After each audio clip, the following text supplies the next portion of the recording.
गायत्री विद्या मंदिर सांचौर के online class में आपका स्वागत है। प्रिय विद्यार्थियों, नमस्कार। हम पिछली 2-3 कक्षा से भारतीय संविधान की विशेषताओं के बारे में अध्ययन कर रहे हैं।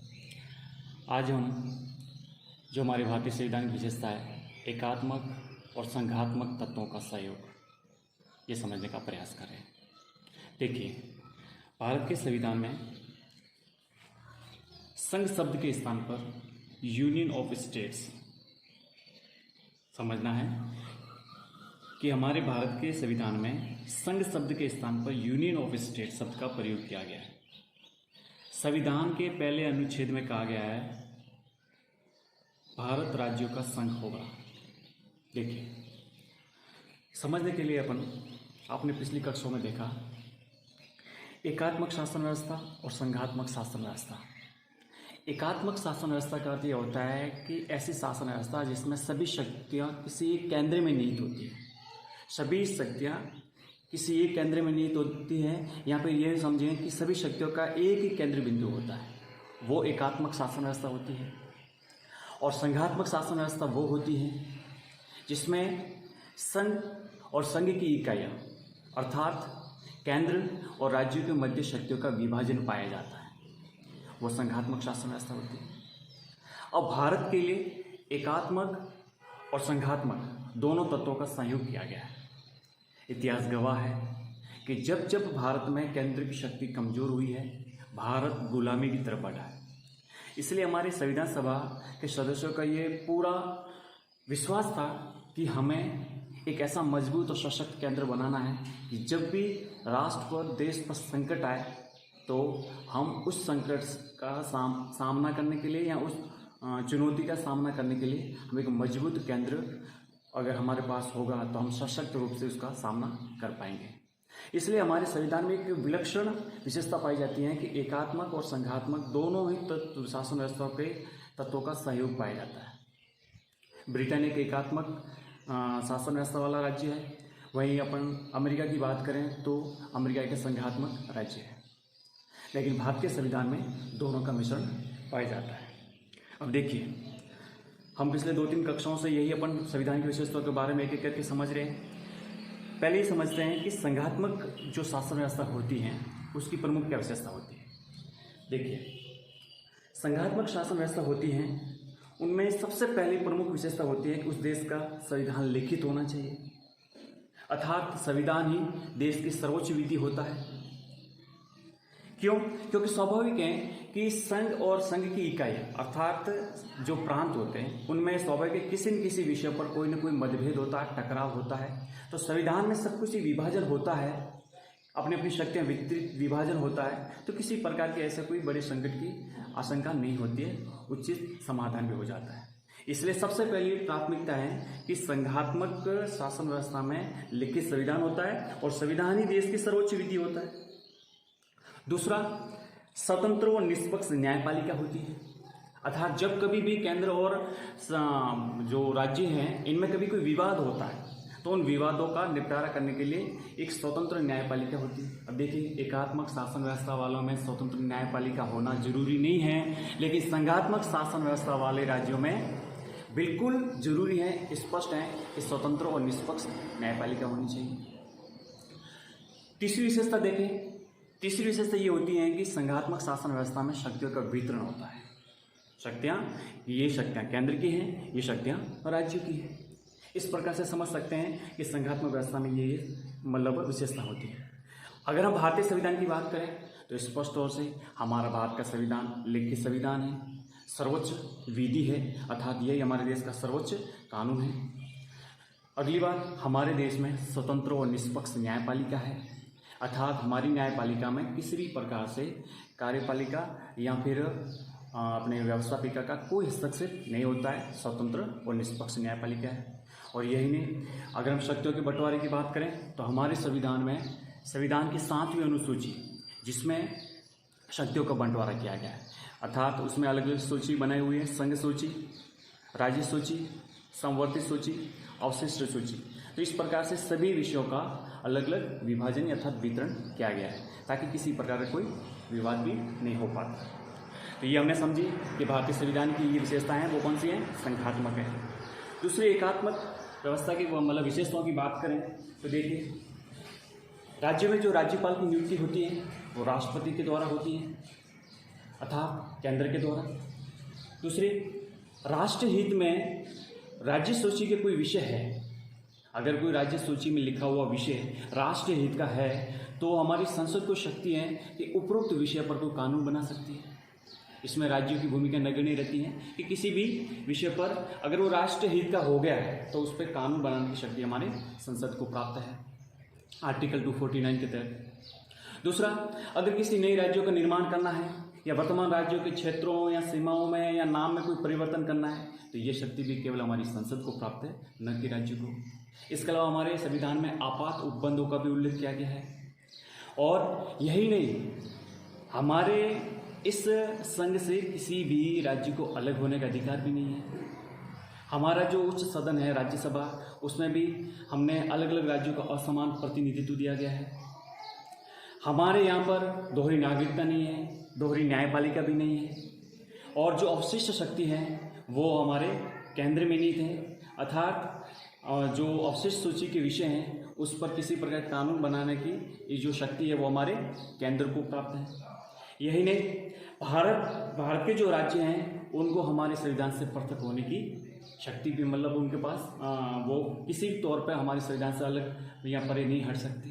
तो इस प्रकार से कह सकते हैं कि ये जो शक्तियाँ हैं वो एकात्मक हैं। तो एकात्मक और संघात्मक तत्व दोनों का एक मिश्रण पाया जाता है, दोनों का एक सहयोग पाया जाता है। ये हमारे संविधान की एक महत्वपूर्ण विशेषता है, जो एक अनूठी विशेषता है। अगली जो हमारी विशेषता है वो है स्वतंत्र न्यायपालिका।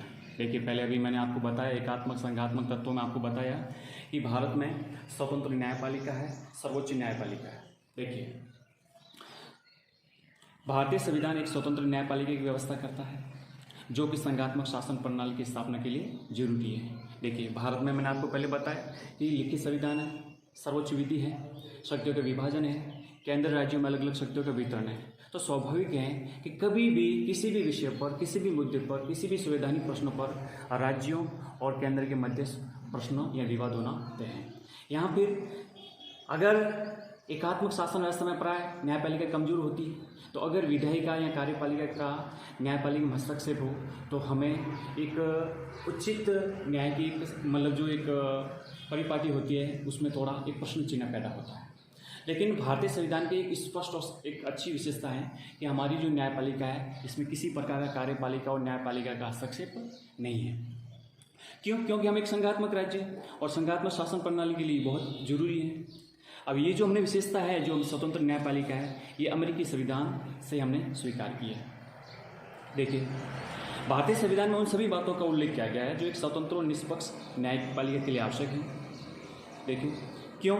ऐसी क्या क्या विशेषता हैं जो इसमें मतलब हमारी जो न्यायपालिका है वो स्पष्ट तौर से मतलब स्वतंत्र है। देखिए, एक तो ये है कि सर्वोच्च न्यायालय अर्थात हमारा सुप्रीम कोर्ट और हमारे हाई कोर्ट उच्च न्यायालयों ये जो न्यायाधीशों की नियुक्ति होती है वो राष्ट्रपति द्वारा की जाती है। समझने वाला प्रश्न है कि हमारे उच्चतम न्यायालय और उच्च न्यायालय सुप्रीम कोर्ट और हाई कोर्ट के जो जजों की जो नियुक्ति होती है वो राष्ट्रपति द्वारा की जाती है। दूसरा, हमारे जो जज होते हैं अर्थात न्यायाधीश हैं को पदों की सुरक्षा है, यानी उनकी जब तक निर्धारित 62 वर्ष और 65 वर्ष की आयु प्राप्त नहीं होते तब तक वो अपने पद से रिटायर भी नहीं होते, तो उनके पद की एक निर्धारित आयु सीमा तक सुरक्षा है। दूसरा, न्यायाधीशों के आचरण पर संसद या प्रांतीय विधायकों द्वारा विचार नहीं किया सकता है। मतलब हमारे सुप्रीम कोर्ट और हाई कोर्ट जो भी निर्णय देते हैं उसको किसी भी व्यवहार में डिस्कशन में नहीं लाया जा सकता। ठीक है, तो इस प्रकार से हमारी जो पिछले अपन देखते हैं कि 60-70 वर्षों के जो भारतीय न्यायपालिका ने कई बार अपनी स्वतंत्रता और निष्पक्षता का परिचय दिया है, उसको देखते हुए भारत के लोगों में उनके प्रति एक मजबूत आस्था हुई है और एक महत्वपूर्ण है। जैसे अपन देखते हैं केशवानंद भारती बनाम केरल राज्य या शाहबानो जैसे मामलों में सर्वोच्च न्यायालय के निर्णयों ने न्यायपालिका की स्वतंत्रता और सशक्तता का प्रमाण दिया है।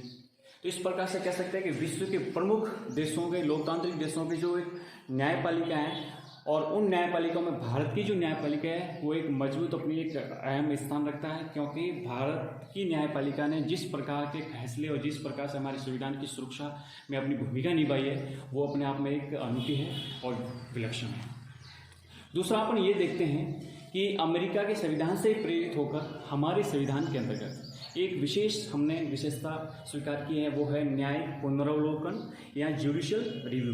देखिए अब ये न्यायिक पुनरावलोकन क्या होता है समझने के लिए, हमारे यहाँ पर कानून बनाने की जो शक्ति है वो हमारी विधायिका के पास है।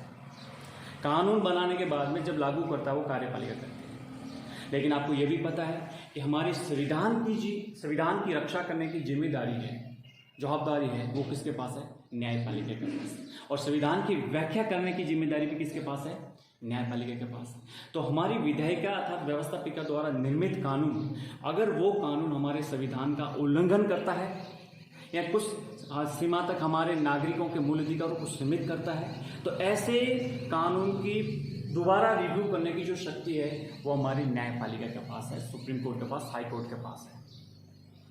अगर मौलिक अधिकारों से संबंधित है या किसी ऐसे हमारे संविधान में उपबंध है उसका उल्लंघन कर रहा है, तो ऐसे सभी मामलों का दोबारा जुडिशियल रिव्यू हमारी सुप्रीम कोर्ट करता है, हाई कोर्ट करता है। अगर उसकी राय में, उसकी नज़र में, सुप्रीम कोर्ट की, हाई कोर्ट की नज़र में अगर वो कानून अवैध है या हमारे संविधान में किसी उपबंध का उल्लंघन करता है तो उसे पूरी तरह से रद्द कर सकता है। ये शक्ति कहलाती है न्यायिक पुनरावलोकन, जो हमारे मतलब हाई कोर्ट और सुप्रीम कोर्ट को प्राप्त है। सुप्रीम कोर्ट इस शक्ति का प्रयोग अनुच्छेद आर्टिकल 13(2) के तहत कर सकता है, आर्टिकल 32 के तहत कर सकते हैं और कई मामलों में आज तक किया भी है। इस वजह से यानी जुडिशियल रिव्यू के कारण हमारी एक जो न्यायपालिका है वो सशक्त, मजबूत और एक स्वतंत्र न्यायपालिका का अपना परिचय दिया है। अगली जो हमारी विशेषता है वो है संसदीय प्रभुता तथा न्यायिक सर्वोच्चता का समन्वय। देखिए भारतीय संविधान के अंतर्गत ब्रिटेन की संसदीय सर्वोच्चता, देखिए ब्रिटेन एक एकात्मक राज्य है और ब्रिटेन में संसद सर्वोच्च है। ब्रिटेन की संसद के पास सर्वोच्च शक्ति है, वो कुछ भी कर सकती है। इतनी ताकत अपने आप में अर्थात इतनी शक्ति ब्रिटेन की संसद रखती है। वहीं अमेरिका की जो न्यायिक सर्वोच्चता है ब्रिटेन में संसद सर्वोच्च है, वहीं अमेरिका में न्यायपालिका सर्वोच्च है। अब देखिए तो हमारे सामने दोनों ही उदाहरण थे कि क्या हम ब्रिटेन की संसदीय सर्वोच्चता को स्वीकार करें या अमेरिका की तरह न्यायिक सर्वोच्चता। हमारे संविधान के अंतर्गत क्या किया है कि ब्रिटेन की संसदीय सर्वोच्चता और अमेरिका की न्यायिक सर्वोच्चता की धारणाओं के बीच एक अद्भुत ढंग से समन्वय स्थापित किया गया, यानी नियंत्रण और संतुलन, बैलेंस और कंट्रोल ऐसी स्थिति अपनाई गई है कि कोई भी पक्ष दोनों में से एक दूसरे के हटने का, उस पर अधिकार करने का या अतिक्रमण करने की शक्ति नहीं रख सकता। भारत में संसदीय व्यवस्था को अपनाकर संसदीय सर्वोच्चता को स्वीकार किया गया है, यानी हमने हमारे जो केंद्र और राज्यों की जो शासन व्यवस्था का जो सरकार का जो स्वरूप है वो संसदीय व्यवस्था है। तो संसदीय व्यवस्था अपनाकर हमने संसदीय सर्वोच्चता को स्वीकार किया तथा संसद को नए विधान बनाने और संविधान के प्रावधानों में संशोधित करने का व्यापक अधिकार दिया गया है। अब इस संसदीय व्यवस्था को अपनाकर हमारे यहाँ पर जो नए कानून बनाने हैं, कोई नई विधि बनानी है या हमारे संविधान में किसी प्रकार का संशोधन करना है, तो संविधान के प्रावधानों में संशोधित करने की जो शक्ति है वो किसके पास है? हमारी संसद के पास। तो संविधान में संशोधन करना है, नए कानून बनाना है, किसी प्रकार की विधि का निर्माण करना है, ये शक्ति हमारी संसद के पास है। तो इस प्रकार से हमने संसदीय सर्वोच्चता को स्थापित किया है। लेकिन हमने पहले देखा कि हम एक संघात्मक प्रणाली वाले राज्य भी हैं, हमने संघात्मक फेडरल सिस्टम भी अपनाया हुआ है। तो इसलिए संघात्मक शासन व्यवस्था की एक विशेषता होती है कि वहाँ न्यायपालिका या न्यायालय है वो सर्वोच्च होना चाहिए। तो इसलिए आपने देखा कि संघात्मक प्रणाली के आदर्श के अनुरूप सर्वोच्च न्यायालय को संविधान की अंतिम व्याख्या करने तथा उन विधियों और आदेशों को अवैध घोषित करने का अधिकार भी दिया गया है। अब देखिए संविधान की व्याख्या करना, किसी भी उपबंध पर कोई व्याख्या करनी है, यह शक्ति केवल हमारे न्यायपालिका को प्राप्त है। तथा विधायिका द्वारा बनी हुई कोई विधि या कोई आदेश या कोई अध्यादेश, ऑर्डिनेंस संविधान के खिलाफ होता है तो उसको अवैध घोषित करने का अधिकार भी किसके पास है? न्यायपालिका के पास। तो इस प्रकार से देखा हमने कि विधि का निर्माण करना है कि संविधान में संशोधन करना है, ये संविधान, ये जो शक्ति है वो केवल हमारी संसद के पास है। लेकिन संसद के द्वारा बनाए हुए किसी भी विधि या आदेश या अध्यादेश जो संविधान की मूल भावना के विपरीत हो या संविधान की व्याख्या करनी हो, तो ये शक्ति किसके पास है? न्यायपालिका के पास है। इसलिए हम कह सकते हैं कि भारतीय संविधान में एक अद्भुत सहयोग और एक अद्भुत विशेषता पाई जाती है कि संसदीय प्रभुता और न्यायिक सर्वोच्चता दोनों का समन्वय स्थापित किया गया। क्योंकि हमें ये डर सता रहा था कि कभी भी आने वाले समय में कभी भी ऐसा स्थिति बन सकती है कि कभी भी हमारी व्यवस्थापिका, हमारी सरकार अपने बहुमत के आवेश में आकर ऐसा कोई कदम उठा सकती हैं जो हमारे संविधान के लिए खतरा हो। तो इसको कैसे हम नियंत्रित कर पाएंगे? तो इसके लिए हमारे संविधान में इस प्रकार का ये न्यायिक सर्वोच्चता का मतलब समन्वय स्थापित करके दोनों ही मतलब व्यवस्थापिका और न्यायपालिका एक दूसरे के साथ समन्वय बैठाने का प्रयास करते हैं और हमारे संविधान एक अनवरत रूप से मजबूत और सशक्त माध्यम से इस शासन व्यवस्था के अनुरूप चल रहा है। अगली जो हमारी विशेषता है वो है एकल नागरिकता। प्यारे विद्यार्थियों, देखिए, भारतीय संविधान में ब्रिटेन की तरह एकल नागरिकता के सिद्धांत को अपनाया गया है। ब्रिटेन से हम काफ़ी प्रभावित हैं हमारे संविधान, तो ब्रिटेन की तरह हमने एकल नागरिकता के सिद्धांत को अपनाया गया है। लेकिन अमेरिका की तरफ नज़र डालें, अमेरिका में दोहरी नागरिकता के सिद्धांत पाया जाता है। हमारे लिए प्रश्न था कि एकल नागरिकता को अपनाया जाए या दोहरी नागरिकता को अपनाया जाए। भारत में संघ और राज्यों में सभी लोगों को एक ही नागरिकता प्रदान की गई। इसका एक कारण था, क्योंकि हम नहीं चाहते थे, हमारे यहाँ पर इतनी विविधता है,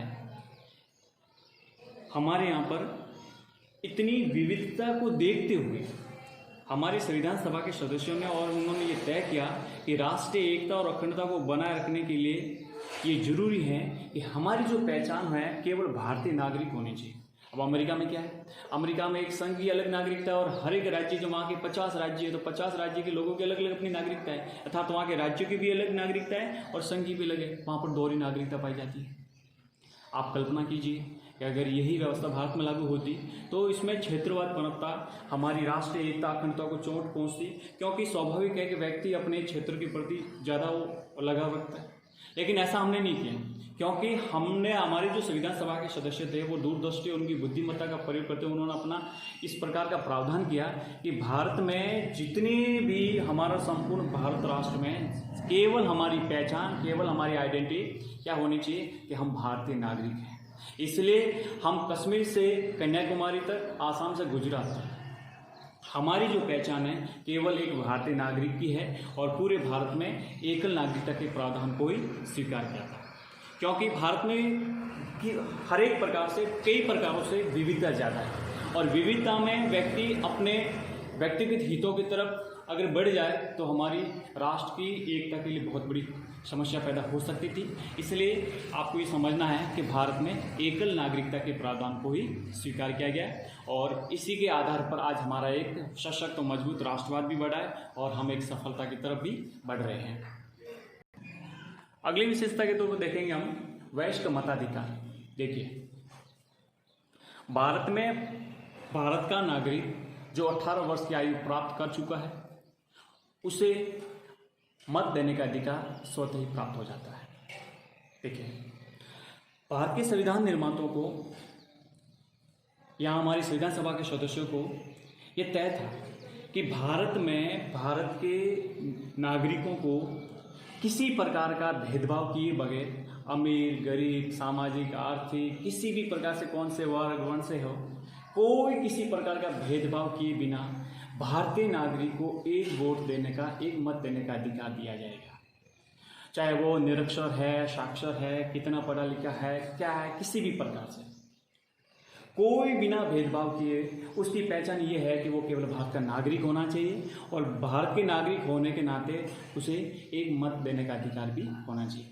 इसलिए हमारे भारत में वयस्क मताधिकार यानी 18 वर्ष की आयु प्राप्त होने पर उसे मत देने का अधिकार मिल जाएगा।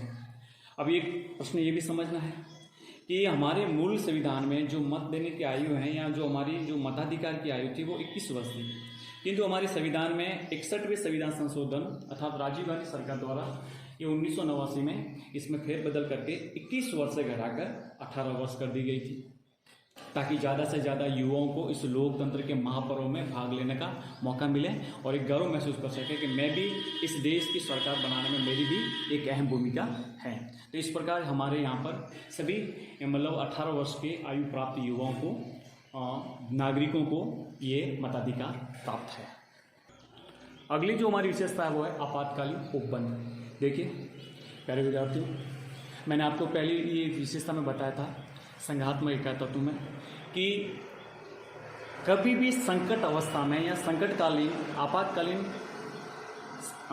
स्थिति में हमारे संविधान के भाग 18 में ऐसे कुछ उपबंध किए हुए हैं। अनुच्छेद 352, 356 और अनुच्छेद 360 में प्रमुख तौर से इन तीनों ही अनुच्छेदों में इस प्रकार का उल्लेख किया गया है कि जब भी राष्ट्र पे कुछ संकट आए, युद्ध हो या कोई इंटरनल समस्या हो, आंतरिक समस्या हो, या हमारी वित्तीय समस्या हो, या किसी राज्य का संवैधानिक तंत्र हो, तो इस प्रकार से इन संकट से मतलब निपटने के लिए और इस संकट जैसी चुनौतियां उभर जाए तो उसके लिए कैसे हम इसकी समस्या का समाधान करें, तो इसके लिए हमारे संविधान के भाग 18 में कुछ आपातकालीन उपबंध किए हुए एक एक करके अपन समझ रहे हैं।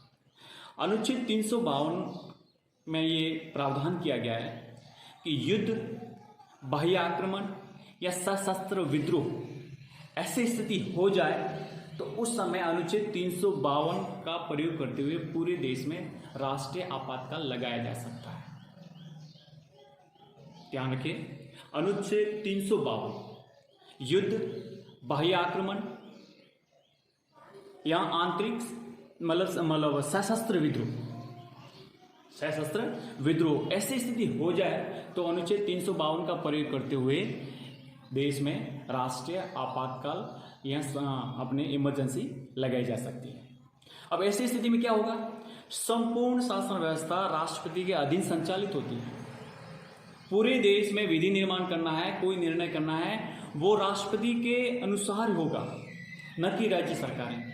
इमरजेंसी या आपातकाल के समय सब कुछ शक्ति किसमें निहित हो जाएगी? केंद्र में अर्थात राष्ट्रपति में। दूसरा है अनुच्छेद 356 इसमें यह प्रावधान है कि राज्यों में अगर संवैधानिक तंत्र विफल हो जाए, अगर राज्यपाल की राय में ये लगे कि इस पर्टिकुलर राज्य में अब शासन व्यवस्था संविधान के अनुरूप नहीं चल रही है, संविधान का उल्लंघन हो रहा है, तो वहाँ पर राज्यपाल की अनुशंसा पर राष्ट्रपति उस राज्य में 356 का प्रयोग करते हुए संवैधानिक तंत्र विफल होने की स्थिति में वहाँ पर राष्ट्रपति शासन या राज्य आपात लगा सकते हैं। ये हमारे अनुच्छेद 356 में उल्लेख किया गया है। और अगला है अनुच्छेद 360 के अनुसार अगर भारत या भारत के किसी भाग में कोई वित्तीय संकट या साख की समस्या उत्पन्न हो जाए तो संपूर्ण देश या देश के किसी भाग में आपातकाल लगाया जा सकता है। आज तक भारत में वित्तीय आपात नहीं लगा। अनुच्छेद 356 अर्थात राज्य आपात या राष्ट्रपति शासन का 100 से भी अधिक बार प्रयोग हो चुका है। अनुच्छेद 352 का प्रयोग यों कुल 3 बार हो चुका है, लेकिन युद्ध और बाह्य आक्रमण पर 2 बार उसका प्रयोग हुआ और एक बार इंदिरा गांधी सरकार के समय में मतलब आंतरिक विद्रोह, जिसके बाद में मोरारजी देसाई में बदलकर उसका नाम कर दिया गया सशस्त्र विद्रोह के आधार पर लगा। इसलिए कह सकते हैं कि अनुच्छेद 352 का 3 बार प्रयोग हुआ, 356 का 100 से भी अधिक बार प्रयोग हो चुका है और अनुच्छेद 360 का अभी तक एक बार भी प्रयोग नहीं हुआ है।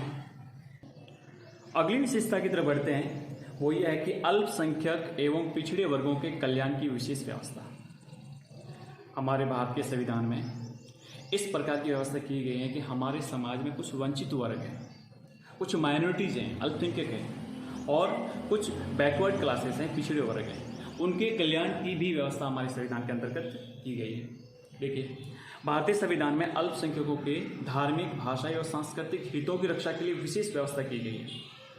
अल्पसंख्यक यानी जो माइनॉरिटीज लोग हैं, उनके धार्मिक, भाषाई और सांस्कृतिक हितों की रक्षा के लिए कुछ विशेष प्रावधान किए गए हैं तथा इसके अतिरिक्त संविधान में अनुसूचित जातियों और जनजातियों के नागरिकों को सेवाओं में, संसद में, विधानसभाओं में तथा अन्य क्षेत्रों में भी विशेष संरक्षण प्रदान किया गया है।